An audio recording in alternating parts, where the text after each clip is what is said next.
Thank you very much for joining me today. This is Anna Imagination. We are going to talk about grounding. This is going to be about a 5-minute video where we cover the basic essentials for grounding. You have 5 senses about you. Actually, you have 6. They are our eyes, our sense of smell, sense of taste, touch, and our ears, hearing. The 6th is our intuition. When you first start therapy or healing, you step into a place that is usually calm and very organized and orderly. And your intuition can feel that. Usually, your intuition can pick up on how calm everything is. Now, if you're anything like me, when you first step into that wave of calm, as calming as it is, and this is the irony, it's actually very jarring for you. And the reason why this might feel jarring for you is because it is not familiar. This is something I talk a lot on, and it's something that I'm going to really try and drive home. There is a difference between safety and familiar. Our comfort zones are built off of what is familiar, not what is safe. What is familiar? This is very much what is unknown versus what is known, what is familiar.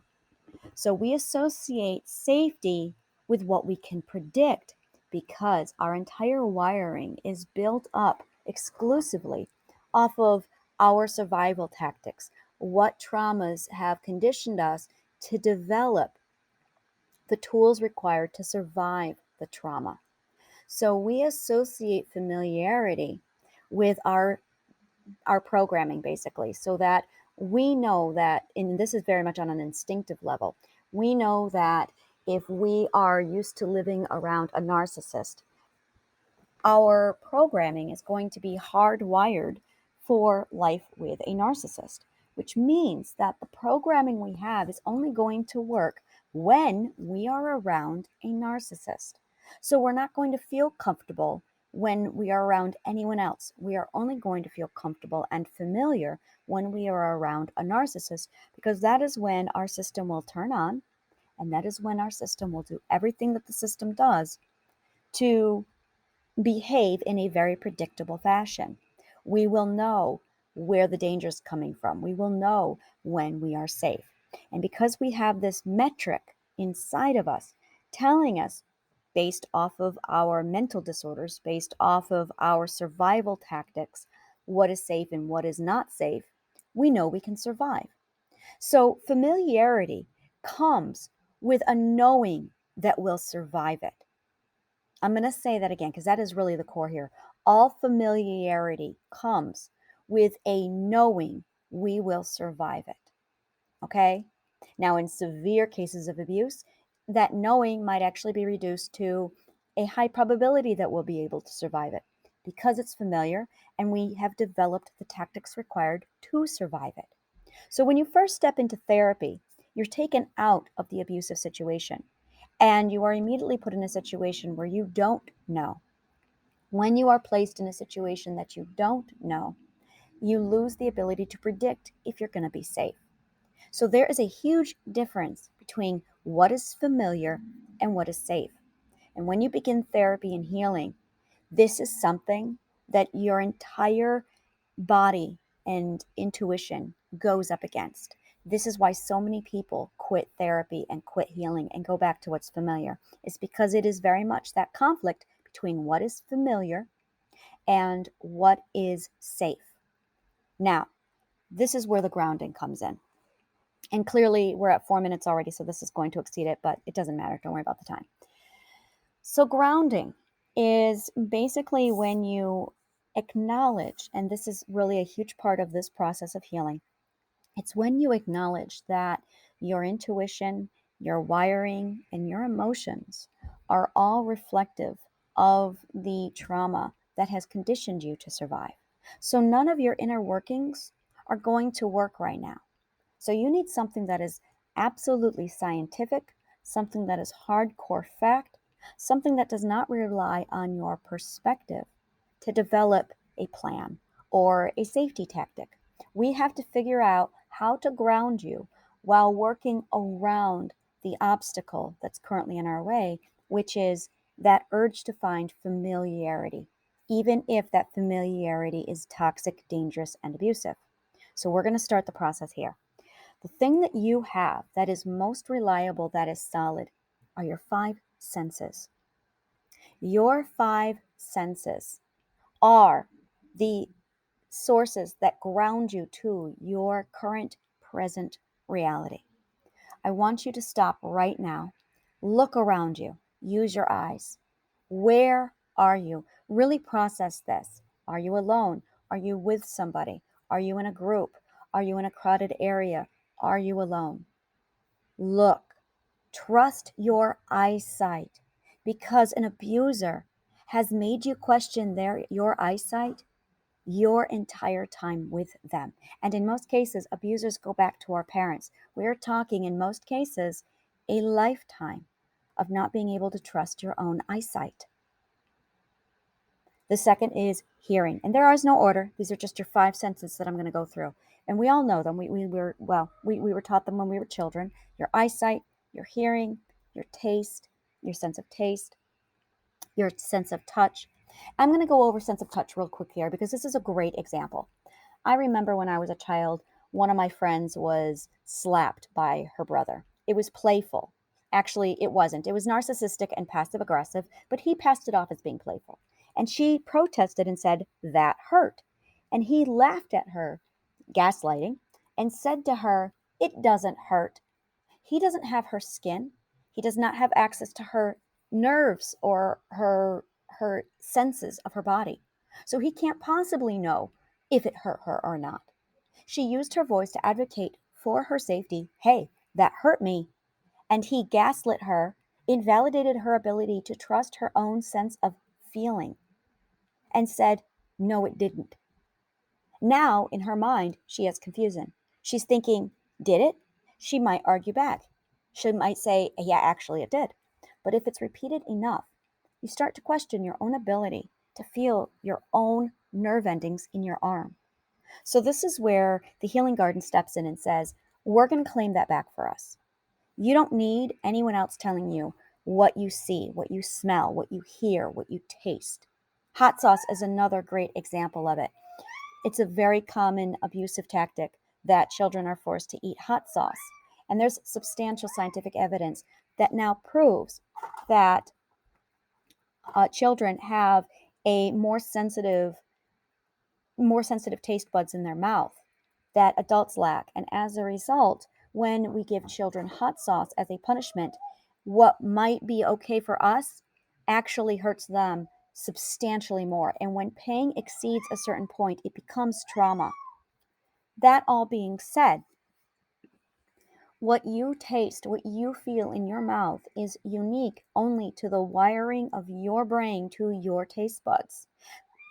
Eyesight is my favorite topic to talk about on this because people are colorblind. I remember I was at an airport once and I was running all over the airport looking for somebody's luggage. He went around insisting that the luggage was green.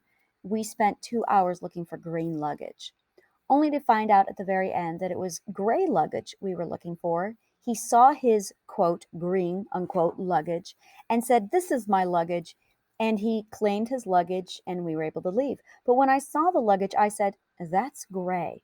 And I remembered at that moment, he's colorblind. He's told me many times that he's colorblind. Yet he became aggressive at everybody around us and angry at me at one point because no one saw his green luggage, even though he was colorblind and it's gray. No one can tell you what your eyes see. No one can tell you what your taste is, what your smell is. No one. These are yours and they are your unique experience. So when we ground ourselves, we tap exclusively into our five senses. And it's going to be some conditioning where we have to constantly remind ourselves, what do I hear? What do I see? What do I smell? What do I taste? An assignment, this is your homework, is claiming something that you have. It can be for taste, a piece of candy. It could be a peppermint. I used peppermints. They were wonderful for me. It could be ice cream. It could be chewing gum. It needs to be something that you can physically put into your mouth that has flavor or temperature that you can taste, that that reminds you where you are in the present moment. We're going to do this with all 5 of your senses. Okay. You're going to have a texture, something physical that you can physically touch, whether it be a a fuzzy a fuzzy stuffed animal, something small that you can carry around. It could be a keychain with something fuzzy on it. I say fuzzy because I love fuzzy, but it can be anything. It can be something comforting to you. Okay. Something that's a texture. It could be a blanket that it could even just be the shirt. Also, it could be a shirt you're wearing. Something that you can physically touch and focus on. How does it feel? What does that feel like in between your fingers? Assign something for your eyesight. Focus on something. And it could be anything in the room. If you are with somebody making eye contact, this is going to be hard, but making eye contact is huge. If you are in a room with somebody and you need to be grounded, if you are feeling triggered, if you are feeling like you are caught up in the middle of an episode or a flashback, make eye contact with the person in the room. I cannot tell you how hard this is going to be at first, but you can and will overcome it with time and practice. Everything that I described to you in the entire masterclass requires practice. You're going to need something for smell. It could be a candle. It could be, this is what I loved about the peppermint, is the peppermint activated my scent of smell also. So when I popped in a peppermint, I could focus on tasting the peppermint and smelling the peppermint. And I had a candle that I used so I could look at the flame. I could smell the candle. I didn't always have to light it. And I had a candle in my car with me. I had it at my computer desk when I worked at home. I had it everywhere I went. That way I could always pick it up and just smell it and focus on, this is what it smells like. This is the truth. This is where I am. And then I had like something that I could touch at all times. And when you combine these 5 things together, your taste, your hearing, music, definitely pick music that you love. I love Enya. That's what I listen to. I had meditative compositions that I listened to, and now I listen to chakra sounds and frequencies, so that I'm also grounding myself while I'm also calming my PTSD and I'm opening my chakra energy. It's very powerful. So that all being said, when all of these things come together, you have this massive anchoring system now. 5 different things that anchor you into the moment right now. It takes you away from the trauma, away from the abuse. And you're going to feel, and this is a feeling that I really want you to focus on. There's going to be this conflict feeling inside of you. That is your cognitive dissonance. It's this feeling like all of your senses are telling you that you are in A, but your cognitive dissonance has been wired for your abuser's perspective, and that's B. And they're going to clash because you are correcting the alignment. You are removing their perspective and their beliefs out of you and supplanting them with your own. It's going to feel uncomfortable because you have this toxic poison inside of you that your abuser put there. They're going to clash. Your reality versus their reality. This is what it is all about. And I'm going to be saying this a lot. When you ground yourself, you are pulling yourself completely out of your abuser's perspective and you are putting yourself down into your present now reality. And that is what matters. So, for grounding, find yourself 5 things, one for every one of your senses. Make sure it's portable. Make sure it's something you can have with you as often as possible. Stock up. Again, I'm going to really strongly recommend the peppermint candy, but it can be anything you like, anything you want. A hard candy is best because they usually are so flavorful, so potent. Whatever you need, okay? Get everything together, and this is going to become your very first self-care bag. This is where self-care starts right here, is you identifying your perspective from your abusers, okay? So this process is called grounding. It's grounding yourself in the present moment and taking yourself out and away from the trauma mentally. It's taking your subconscious mind out of the trauma mentally so that you physically, in the present and in the now, are grounded in the moment. Okay, we will be going over this a lot in the self-care regimen, and we will be going this over even more so when I go over the parts of the masterclass. And also, we have an entire section dedicated to just grounding.